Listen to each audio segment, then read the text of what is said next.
pemirsa, senang sekali hari ini malam hari kembali menyapa Anda di Indonesia Business Forum bersama dengan saya Celia Alexandra. Kali ini tema yang kita bahas ini tema yang sangat dekat begitu dengan media sosial. Hashtag atau tagar kabur aja dulu. Banyak sekali digunakan oleh Gen Z terutama dengan ekspektasi mendapatkan pekerjaan, pindah ke luar negeri dengan lingkungan yang lebih baik dan pendapatan maupun gaji 2 digit yang diinginkan oleh para Gen Z ini. Tetapi fenomena ini pun menjadi perhatian. Karena kita ketahui bahwa para migran ini pemirsa, imigran, ini penyumbang devisa menjadi pahlawan devisa negara dengan penyumbang devisa 250 triliun rupiah pada tahun lalu. Ini yang akan kita bahas di Indonesia Business Forum, apa saja tantangan dan juga peluangnya dalam hashtag kabur aja dulu bersama dengan narasumber kita pada malam hari ini. Selamat malam, ada Menteri Perlindungan Pekerja Migran Bapak Abdul Qadir Kardi. Selamat malam Pak. Mic-nya bisa dipakai Pak, selamat malam. Selamat malam Mbak Oke, sehat ya Pak ya? Sehat. Oke, turut juga serta hadir bersama dengan kita Muhammad Ali Rida, yakni Komite Tetap Penempatan Tenaga Kerja Migran Kadin. Selamat malam Mbak Sali, selamat malam para mahasiswa. Pak. Oke, turut juga hadir Pak Triyono, peneliti ketenaga kerjaan dari BRIN. Selamat malam. Selamat malam Mbak Sali. Kami juga hadirkan untuk Anda pemirsa testimoni yang merupakan pekerja migran dari London, ada Rian Nugraha. Ini Gen Z juga, nanti kita akan coba tanyakan bagaimana pendapatnya dan juga bagaimana peluangnya di sana. Selamat malam Bang Rian. Malam Mbak, malam semua. Oke, baik selamat malam. Kita akan bahas seperti apa pemirsa, peluang dan juga tantangannya usai video berikut ini.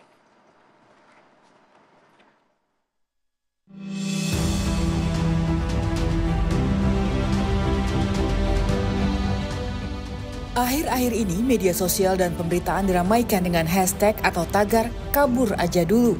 Fenomena ini muncul sebagai bentuk kekecewaan masyarakat Indonesia terhadap kondisi ekonomi, sosial di negeri ini. Mereka beralasan dengan tinggal dan bekerja di luar negeri bisa meningkatkan kesejahteraan dan hidup lebih tenang.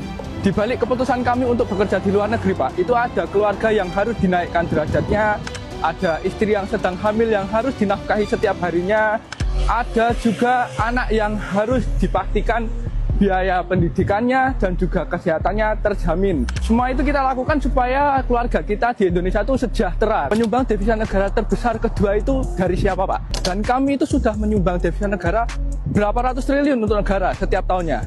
Menurut gua ini adalah hal yang bagus untuk anak muda usia 20-an. Kabur mencari pengalaman ke luar negeri. Apalagi melihat negara sendiri yang saat ini agak kacau ya.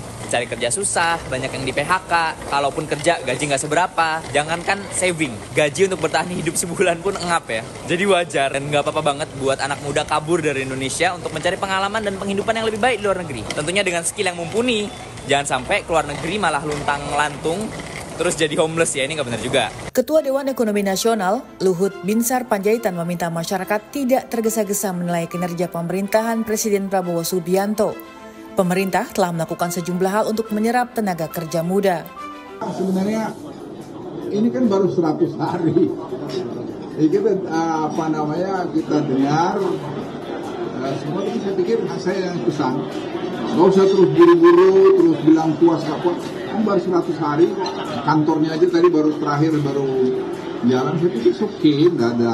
Jadi anak-anak muda saya sudah jelaskan ke 300 orang sekarang kerja di Peruri untuk membuat semua digitalisasi Indonesia. Sejak lama, warga negara Indonesia telah mengisi banyak lapangan kerja di seluruh dunia. Bahkan sumbangan devisa dari para pekerja migran ini nomor 2 setelah sektor migas dan kelapa sawit. Menurut data, tahun 2024, sumbangan devisa para pekerja mencapai 251 triliun rupiah. Tahun depan diperkirakan lebih besar lagi. Lalu apakah tagar kabur aja dulu menjadi peluang atau tantangan?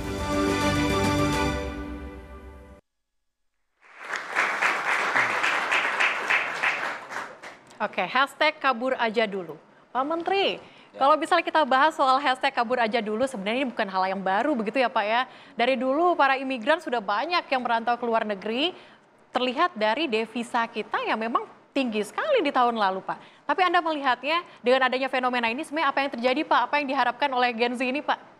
Ya, jadi saya melihat bahwa tagar kabur saja dulu ini sebenarnya adalah bentuk aspirasi dari anak-anak muda tentang keadaan yang ada. Oleh karena itu kita sebagai pemerintah harus bijak di dalam menyikapinya. Salah satu bentuk kebijakan yang bisa, kita harus memberikan informasi yang utuh sebenarnya kepada anak-anak muda ini atau Gen Z ini, sebenarnya apa iya betul di luar negeri ini betul-betul baik, aman, nyaman, atau mungkin juga ada tantangan-tantangan khusus yang memang dilalui oleh para pekerja-pekerja kita yang ada di sana. Tapi bahwa ini adalah kegelisahan, ini adalah aspirasi, kalau menurut saya itu baik, ya. Saya selaku Menteri Pelindungan Pekerja Migran itu memang diamanatkan oleh Pak Prabowo untuk yang pertama meningkatkan kualitas pelindungan terhadap tenaga kerja kita yang ada di luar. Yang kedua, mendorong agar penambahan devisa terjadi. Nah, untuk itu daripada kita pakai hashtag kabur, kenapa tidak sekalian kita bekerja aja di luar negeri? Toh bekerja di luar negeri itu sebenarnya peluangnya besar. Jadi saya ingin sampaikan data ya. Tahun 2024 kemarin, job order ada 1,3 juta. Apa itu job order? Permintaan pekerjaan, lowongan pekerjaan, taruhlah begitu. Yang pemerintah, yang kita Indonesia ini bisa penuhi baru 297.000. Artinya masih ada 1 juta. Nah, pertanyaannya kenapa ini nggak diisi? Nah, artinya kita juga memang harus menyiapkan orang-orang kita, masyarakat kita yang memenuhi syarat pekerjaan ini. Jadi bekerja di luar negeri ini juga tidak tiba-tiba berangkat lalu bekerja di sana, tidak bisa. Standar kualifikasi mereka juga sangat kualitatif, sangat kuat. Oleh karena itu kalau mau bekerja ke luar negeri, yang pertama yang harus disiapkan adalah Anda harus siap secara fisik, siap secara mental. Kalau tidak, banyak yang pulang. Jangan kira 5 juta pekerja migran kita yang ada yang di luar negeri itu, banyak yang pulang ke Indonesia itu ya karena mentalnya tidak tahan juga di sana. Oke. Nah, satu. Yang kedua, kita harus menyiapkan skill kita. Kalau tiba-tiba mau berangkat saja tidak punya skill, saya kira bukan kenyamanan yang akan didapat. Masalah yang akan didapat di sana. Karena pasti luntang-lantung di sana, kecuali kita punya tabungan cukup banyak, di sana bersanteria, tapi kalau tabungan kita juga sejak awal sedikit, di sana kita tidak punya skill dan tidak bisa mendapatkan pekerjaan, itu problem besar. Nah, jadi lalu yang ketiga yang harus kita siapkan adalah bahasa. Gimana coba? Ada teman-teman yang bekerja karena bahasanya hafalan, dia bekerja di perikanan di Korea. Oleh majikannya, oleh juragannya di kapal itu disuruh tarik, tapi diulur. Nah, kan problem, akhirnya konflik. Ini contoh penguasaan bahasa itu penting. Lalu yang lain, dokumennya harus lengkap. Harus punya visa dan lain sebagainya. Agar apa? Agar dia keluar itu terdaftar. Kalau dia tidak terdaftar, maka yang terjadi adalah kalau ada apa-apa negara tidak bisa melindungi. Karena tidak tahu. Nggak punya datanya. Jadi dia memang harus terdaftar, Pak. Oke. Nah, problem kita data yang ada di tempat saya itu ada 5 juta kurang lebih yang tidak terdaftar. Rata-rata yang mengalami kekerasan, mengalami pelecehan, lalu bahkan perdagangan orang adalah mereka yang tidak terdaftar itu. Oke, berarti dan ini negara harus tidak diantisipasi bisa begitu, Pak, ya? berbuat banyak karena dia keluar sendiri. tanpa dokumen-dokumen yang dipersyaratkan. Misalnya selain paspor, visa, kesehatan, BPJS, itu kan harus ada itu. Kalau tidak, nanti bahaya Pak di sana. Oke, kesiapan dokumen dan sebagainya begitu ya Pak, agar Iya, kita lebih iya. aman. Ini juga membahas sedikit mengenai deportasi yang terjadi di Amerika Serikat Pak. 4.000 WNI yang Iya. akan dideportasi, sudah ada 3 juga Pak yang memang sudah akan Saya dideportasi. Ini kalau bagaimana Pak? deportasi ini, saya kira yang paling tepat bicara adalah teman-teman dari Kemenlu. Oke. Itu kan diaspora kita. Mm-mm.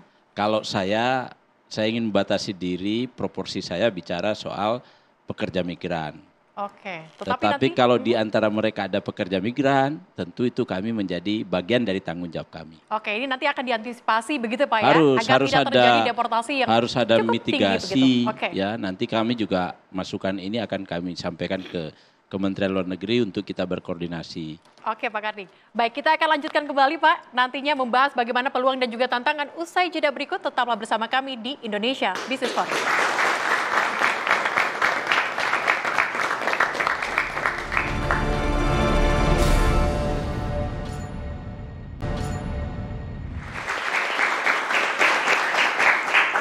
Ya pemirsa, apakah tinggal dan juga survive di luar negeri itu mudah? Bagaimana kemudian pengalaman dari imigran di sana?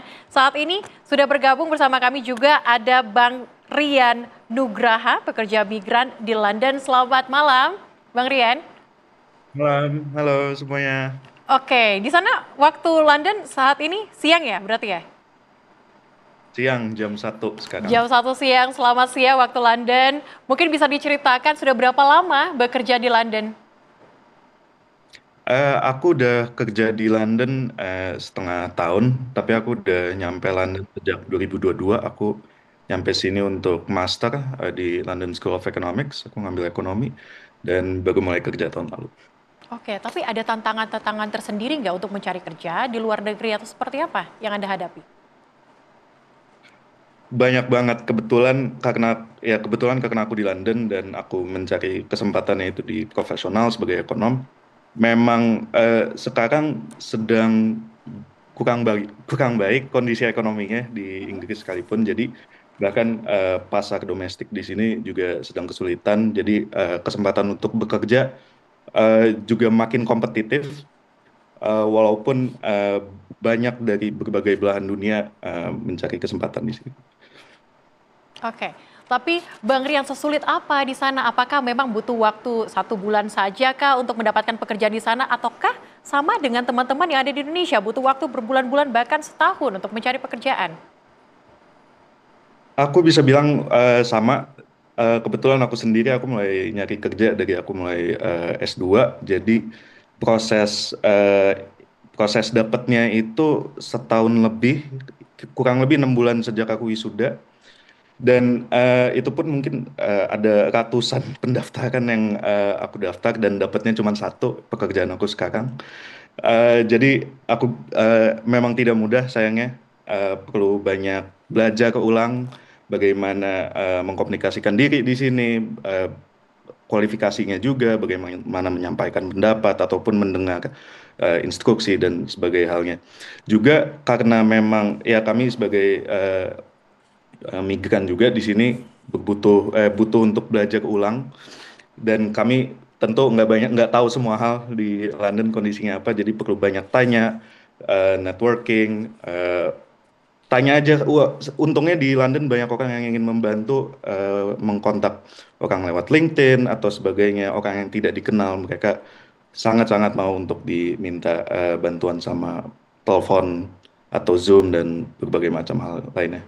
Oke, tapi Bang Rian pastinya tahu ya soal hashtag atau tagar dari kabur aja dulu yang digunakan oleh anak Gen Z, milenial juga di media sosial. Pandangan Anda seperti apa dengan adanya fenomena ini? Apakah memang sesuai dengan ekspektasi Gen Z ketika bekerja di luar negeri? Sayangnya enggak ya, enggak semudah itu. Nah, untuk kondisi di Indonesia sendiri memang ini isu serius dan nggak sepele. Jadi untuk teman-teman yang lagi berusaha untuk mencari kerja, memang nggak ada solusi mudah menurut aku. Kebetulan aku juga ekonomi, aku ekonom kami ngobrol juga dengan sesama ekonom teman-teman di Indonesia atau ekonom di London sekalipun, dan memang ini sangat prihatin. Tapi apakah ini bisa menjadi langkah yang baik untuk memulai karir dengan kondisi seperti ini? Sayangnya enggak, dan aku nggak ada begitu baik untuk di share gitu tentang itu. Oke, baik. Saya akan ke Pak Triyono. Pak Triyono, dari penelitian Anda melihat saat ini ada hashtag kabur aja dulu. Sebenarnya apa yang membuat para Gen Z ini ingin pindah ke luar negeri, bekerja di luar negeri? Apakah memang hanya lingkungan saja atau mengejar gaji lebih dari 2 digit? Atau seperti apa, Pak? Iya, terima kasih. Saya akan fokus di dalam negeri ya. Oke. Jadi saya melihat kita ini masih skemanya upah minimum gitu ya. Ya, kita lebih baik misalkan kita mengadop upah layak gitu ya. Jadi sekarang upah minimum ini kan yang banyak dipersoalkan ya, tadi kenapa kabur di luar negeri dan sebagainya. Sebenarnya kalau kita analisis lebih jauh, ini hanya salah satu faktor saja gitu.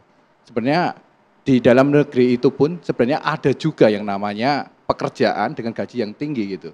Tetapi ya itu harus memiliki skill dan keterampilan gitu. Misalkan sekarang di industri digital ya, di AI kemudian big data dan sebagainya. Sekarang kan posisi kunci ini kan dipegang oleh tenaga kerja dari India gitu ya. Nah, ini kan menjadi permasalahan gitu. Padahal gajinya tinggi sekali gitu. Jadi sebenarnya kalau kita bisa di dalam negeri meningkatkan kapasitas skill dari para pencari kerja ini, kemudian juga ada stimulus dari pemerintah gitu. Misalkan sekarang kan belum ada ya skema jaminan sosial ya ketenagakerjaan untuk semuanya gitu. Misalkan PBI gitu ya, mengadop misalkan di jaminan sosial kesehatan ya. Jadi saya melihat ini juga harus bisa dikritisi juga gitu. Bagaimana sih untuk namanya sustainability dari teman-teman ini bisa mendapatkan ruang ya, ruang untuk mendapatkan pekerjaan. Ruang untuk mendapatkan pekerjaan, lapangan kerja yang terbuka, tetapi lagi-lagi dari diri sendiri, dari para pencari kerja ini juga harus meningkatkan kapasitas skill. Jadi ketika di dalam negeri itu dia tidak mendapatkan tempat, misalkan tadi ya, gajinya rendah dan sebagainya, tetapi skillnya mumpuni, memiliki kapasitas yang bagus, ya jalannya ke luar negeri gitu. Di luar negeri terbuka lebar gitu. Tapi lagi-lagi kalau kita berbicara hal ini kan banyak faktor ya, bukan hanya masalah upah juga, tetapi juga mengenai budaya kerja di dalam negeri seperti apa, kemudian tadi jaminan sosial, kemudian juga dari gerakan-gerakan dari teman-teman pengusaha juga ya, kemudian bagaimana koordinasi dan sinergi dari pemerintah, serikat buruh dan dari pengusaha gitu. Oke, tapi Pak Triyono, kalau tadi Anda sempat sampaikan beberapa kali mengenai skill, sebenarnya kita kalau mau menjadi pekerja di luar negeri begitu ya, kerja migran di luar negeri, apa yang perlu kita persiapkan agar bisa apple to apple lah sama pegawai di sana? Ya, yang jelas dari sisi budaya ya, tadi sudah disampaikan bahasa ya. Jadi bahasa itu memang sangat penting sekali, bukan hanya di luar negeri ya, di dalam negeri pun yang saya sampaikan tadi, seperti di IT tadi ya. Kenapa dari teman-teman dari India gitu ya? Karena memang bahasa Inggrisnya lebih ini ya. Tetapi sebenarnya kita bisa kok bersaing dengan mereka gitu loh. Kalau di dalam negeri bisa bersaing, saya yakin nanti di luar negeri itu ketika memiliki kapasitas dari keterampilan, kemudian juga bahasa juga menguasai gitu ya. Ini bisa laku di mana-mana gitu. Jadi ruang lingkup pekerjaannya, peluangnya itu akan sangat besar sekali gitu. Jadi bukan hanya berbicara mengenai lagi upah minimum ya, tetapi upah layak gitu. Oke, berarti memang harus mempersiapkan skill dan juga berbagai persiapan yang matang. Pak Ali, kalau Anda melihatnya sebagai dari Kadin begitu ya, sektor mana saja sebenarnya yang berpeluang untuk pekerja migran Indonesia di luar negeri sana dan negara-negara mana saja? Terima kasih. Sebelum saya menjawab itu, saya ingin masuk kepada hashtag kabur aja dulu. Sebenarnya ini viral pada 1 bulan belakangan ini. Padahal persoalannya ini sudah terjadi sekitar 4 mungkin 5 tahun sebelum COVID. Banyak warga generasi muda yang berupaya untuk pergi ke luar negeri untuk merubah nasib dia. Hanya saja hashtag ini viral di periode yang sekarang, sehingga kita tidak bisa kemudian menilai bahwa pemerintahan saat ini yang baru bekerja 100 hari, yang masih baru memulai, itu dianggap kemudian menyebabkan pekerjaan di dalam negeri itu sulit. Itu satu. Yang kedua, kabur aja dulu saya melihat mereka ingin bekerja di luar negeri itu tidak permanen. Dulu itu sementara saja ingin merubah nasib mereka untuk bekerja di luar negeri dan tentunya akan kembali dan membangun negerinya sendiri. Itu yang kedua, dari hashtag itu kemudian ada kalimat peluang atau tantangan. Saya melihat ini kedua-duanya. Okay. Ini menjadi peluang bagi kami di Kadin dan menjadi tantangan kepada pemerintah dalam hal ini Kementerian Pekerja Migran yang saat ini di komando atau dinahkodai oleh Pak Abdul Qadir Karding. Nah, dua hal ini itu bisa kemudian kita bersandingan antara pengusaha, karena tugas pemerintah adalah memberikan regulasi, membuat regulasi agar pengiriman pekerja migran itu tidak artinya harus sesuai dengan aturan yang ada agar supaya perlindungannya terhadap pekerja migran tersebut terjamin. Oleh karena itu kami dari Kadin sudah melangkah, beberapa kali kita berkomunikasi dengan Kementerian KP2MI, Pak Karding, bahkan kami kemarin dilibatkan dalam kunjungan ke Timur Tengah, ke Arab Saudi untuk membahas kemungkinan penempatan ke Arab Saudi itu dibuka kembali. Itu yang sedikit. Yang kedua, saya ingin membagi penempatan pekerja migran di dunia ini menjadi 3 kawasan. Yang pertama kawasan Timur Tengah, yang kedua Asia Pasifik, dan yang ketiga Eropa dan Amerika. Semua kawasan ini memiliki peluang yang tentunya sama, hanya saja kemudian dari jumlah penempatan ketiga kawasan ini itu berbeda. Saya menyebutkan di urutan yang pertama memang ini laporan dari pemerintah, dari dulu BNP 2 TKI sebelum berubah menjadi kementerian. Angka yang tertinggi pertama itu Timur Tengah, yang kedua Asia Pasifik, dan yang ketiga. Namun sedikit kami sayangkan dari 3 kawasan ini sampai sekarang yang masih berjalan normal itu 2 kawasan, yaitu Asia Pasifik dan Eropa, Amerika. Untuk Timur Tengah selama kurang lebih 11 tahun ini di moratorium sampai sekarang. Akibatnya karena kebutuhan masyarakat kita untuk bekerja ke luar negeri, ketika jalur resminya ditutup, mereka akan mencari jalur yang unprocedural. Dan itu yang terjadi selama belasan tahun selama ini. Penempatan ke Timur Tengah, itu di awal moratorium mungkin jumlahnya ratusan, Pak Menteri. Ratusan awal mula per bulannya. Tapi berjalan tahun demi tahun, saat ini itu diperkirakan per bulan pengiriman unprocedural ke Timur Tengah itu bisa melebihi 10.000 orang setiap bulan. Nah, ini yang kemudian kami dari Kadin berupaya untuk bersinergi dengan pemerintah, bekerja sama, dan sudah kami lakukan bertahap, berkala. Kita beberapa kali bertemu dengan Pak Menteri dan jajarannya untuk mencari pola untuk membuat sebuah tata kelola yang baik agar supaya penempatan itu menjadi bagi PMI-nya itu bisa terlindungi. Oke, lebih safe lagi ke depannya. Kita juga akan bahas sebenarnya para pekerja migran yang unprocedural tadi, bagaimana mereka bisa survive di sana. Termasuk juga kita akan bahas tantangan-tantangan yang akan mereka hadapi. Usai jeda berikut, tetaplah bersama kami.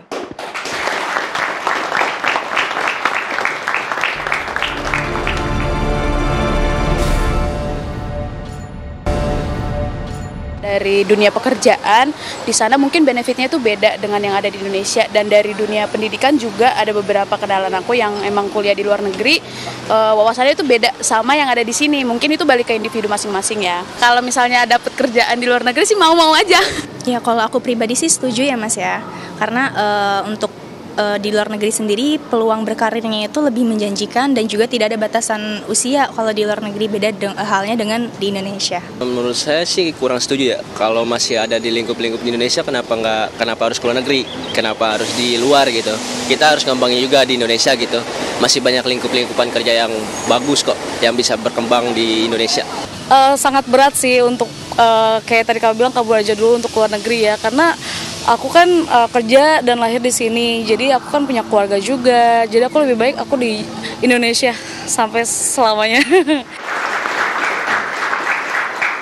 Baik, Anda kembali bersama kami di Indonesia Business Forum. Pemirsa, tampaknya bekerja di luar negeri tidak 100% ini membuat sejahtera begitu. Pak Karding, kalau kita lihat akhir-akhir ini TPPO banyak sekali Pak terjadi kasus-kasus dan sebagainya. Sebenarnya unprocedural seperti ini, bagaimana cara kita memitigasi dan juga biar tidak terjadi TPPO dan sebagainya Pak? Ya, kalau kami kementerian ini sedang berupaya bagaimana mencegah agar tidak banyak orang bekerja ke luar negeri dengan cara ilegal atau cara unprocedural. Artinya kita akan buat sistem satu pintu. Yang kedua, di Indonesia harus kita terus mengkampanyekan, mensosialisasikan bagaimana sebenarnya cara bekerja yang benar, aman di luar negeri. Karena yang mengetahui soal ada peluang kerja di luar negeri itu hanya 40%.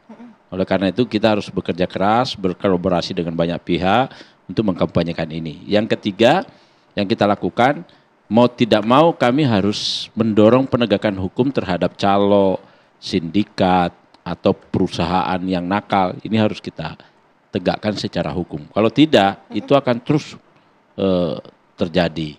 Nah, yang keempat, jangan-jangan orang ini sukanya lewat lewat unprocedural karena pelayanan pemerintah kurang bagus. Panjang, berbelit-belit. Ini juga mau kita potong nih. Gimana caranya ada pelayanan yang cepat dan mereka betul-betul merasa nyaman dan tidak banyak pungutan.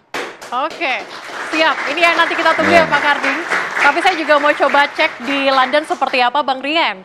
Adakah mungkin kasus serupa, mungkin pekerja migran ilegal di sana, ataupun Anda mendengar kasus-kasus terkait dengan pekerja migran di London? Sayangnya enggak ya. Tapi mungkin ada, tapi aku belum pernah dengar dari Indonesia sendiri. Oke, tapi Bang Rian sebagai pekerja migran di London, ada nggak sih yang mau ditanyakan langsung ke Pak Menteri? Mumpung hari ini bisa langsung berbincang dengan Pak Menteri?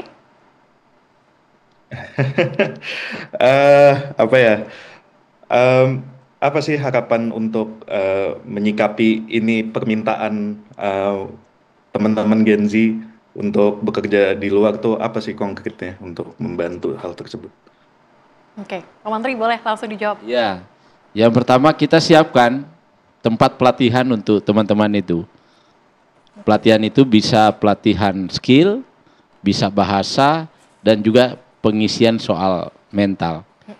Yang ketiga, informasi yang menyeluruh soal apa-apa yang harus dilakukan untuk berangkat. Ya kan? Nah ini yang harus kita lakukan. Dan teman-teman yang memang pengen coba-coba ke luar negeri, ke kami aja, kita bantulah. Biar kita akan mudah, fasilitasi. Gitu ya, Pak, ya? Kita fasilitasi. Oke, Pak Triyono, Anda melihatnya dengan fasilitas yang akan dipersiapkan oleh kementerian begitu terkait dengan pekerja migran ke depannya, agar tidak terlalu berbelit-belit begitu ya Pak, agar semakin singkat, semakin mudah dan sebagainya. Apakah ini juga menjadi peluang untuk nantinya yang unprocedural, yang ilegal ini semakin berkurang atau seperti apa Pak? Iya, yang jelas dengan adanya peningkatan kapasitas otomatis ya. Tetapi yang menjadi catatannya adalah lagi-lagi ya perlu adanya koordinasi dan sinergi ya dengan kementerian lain. Karena kalau kita berbicara mengenai pelatihan ya, pelatihan kemudian adanya balai latihan kerja, ini kan juga harus ada sinergi dengan dari perguruan tinggi ataupun dari SMK gitu kan. Jadi kalau kita berbicara ini tidak hanya berbicara pada Kementerian PMI maupun Kementerian Ketenagakerjaan gitu. Ini juga kita berbicara bagaimana dunia pendidikan kita. Karena bagaimanapun juga muaranya kan orang-orang ini kan mau masuk di pasar kerja ya, harus disiapkan gitu. Baik. Dan balai latihan kerja yang ada, kemudian adanya link and match. Lagi-lagi saya akan fokus di dalam negeri ya.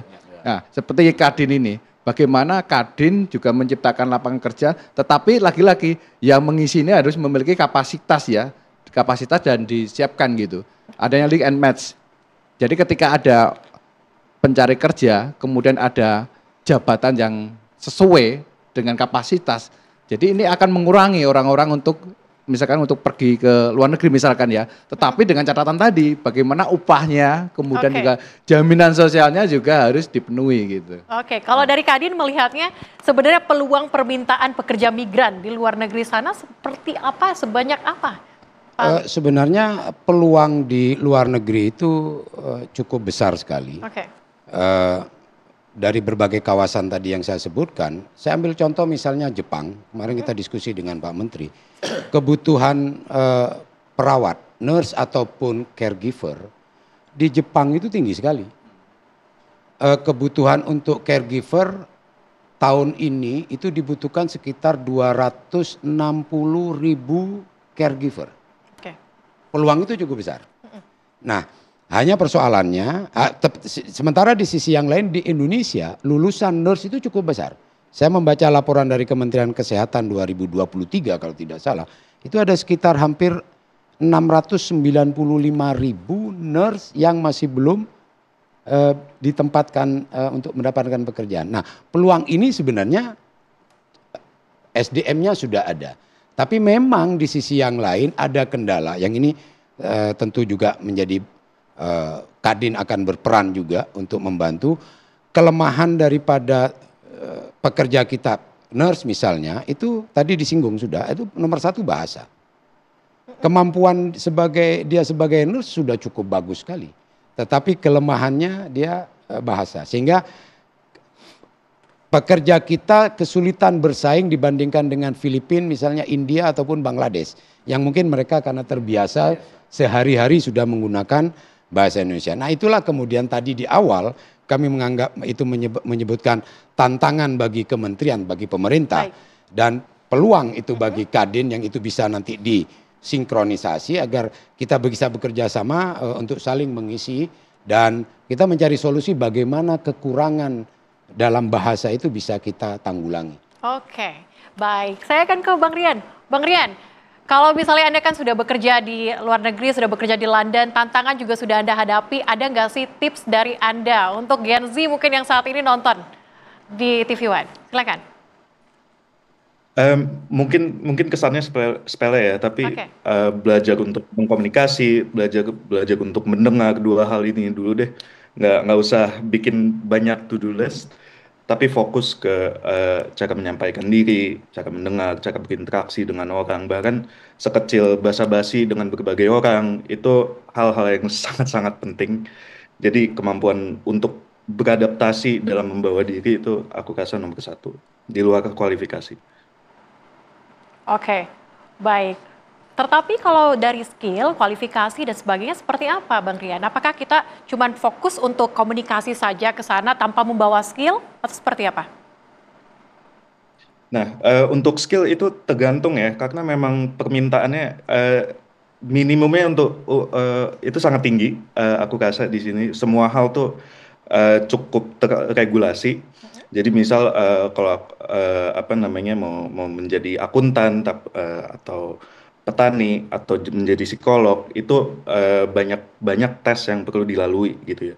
Dan untuk mengambil tes tersebut aja udah mahal dan lama.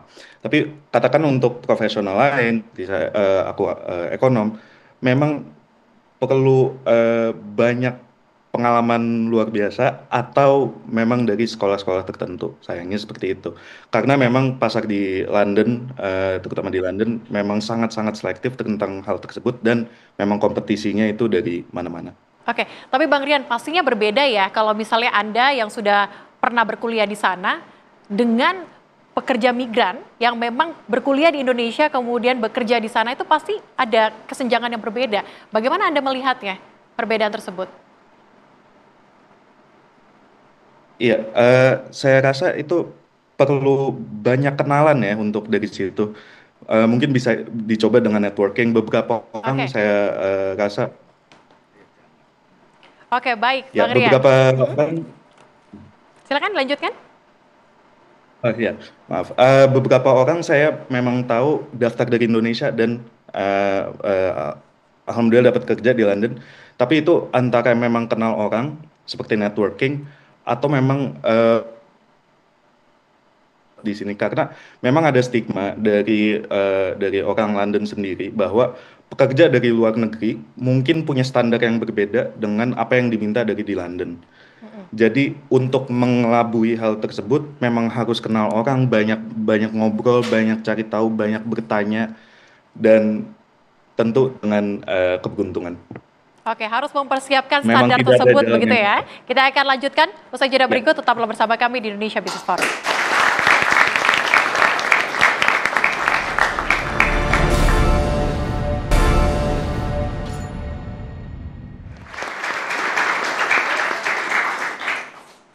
Anda kembali bersama kami di Indonesia Business Forum. Kalau tadi sudah sempat dibahas mengenai networking yang dibutuhkan kalau kita mau bekerja di luar negeri, Pak Karding, tadi sempat Anda sampaikan kepada kami bahwa sudah menyiapkan beragam pelatihan.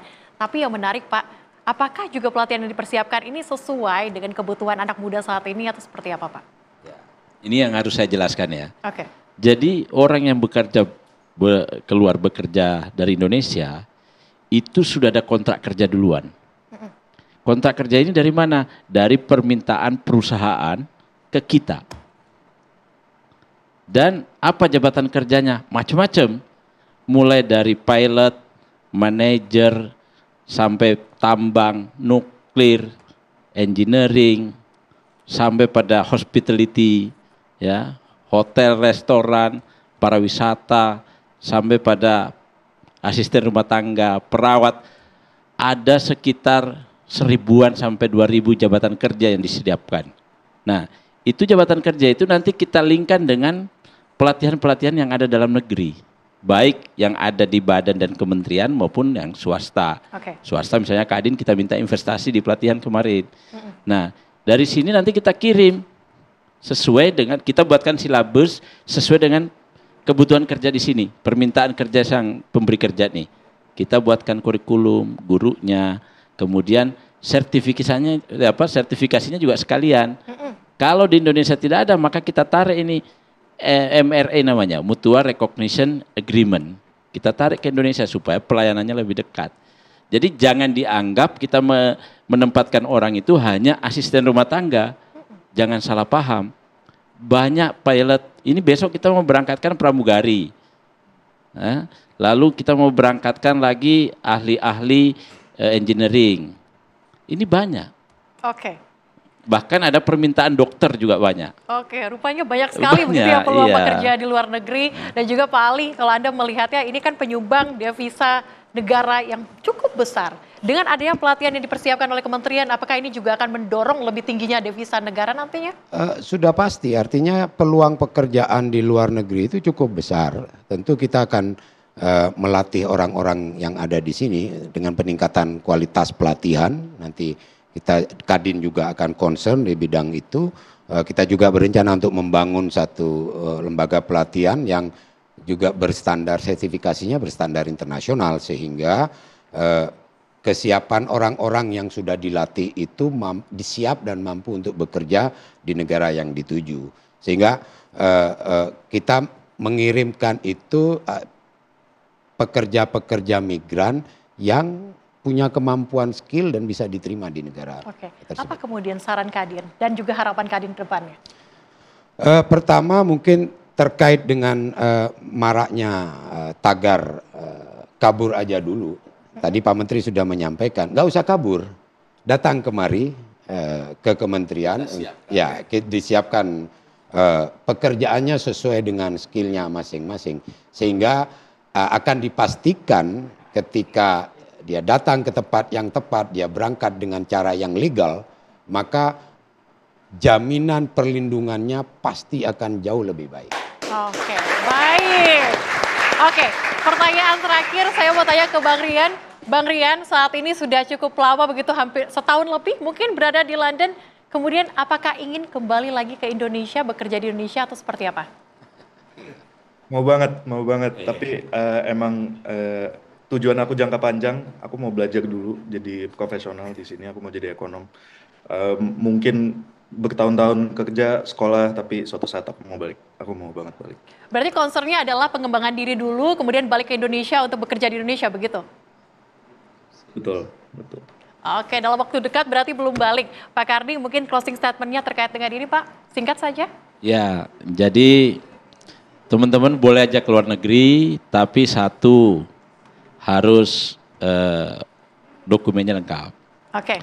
Yang kedua skillnya harus ada. Yang ketiga bahasanya bagus, yang keempat mental dan attitude-nya harus menyesuaikan dengan negara yang mau dituju. Oke, terima kasih para narasumber kita pada malam hari ini di Indonesia Business Forum. Terima kasih juga untuk adik-adik dari Universitas Bakri dan Universitas dari UIN. Terima kasih hari ini sudah bergabung di Indonesia Business Forum. Dan pemirsa yang dipersiapkan oleh kita saat ini sudah ada peluang besar pelatihan yang dipersiapkan oleh kementerian. Kita manfaatkan untuk menjadi pekerja migran yang semakin ke depan. Saya Celia Alexandra, mewakili kru yang bertugas pamit undur diri. Terima kasih dan sampai jumpa.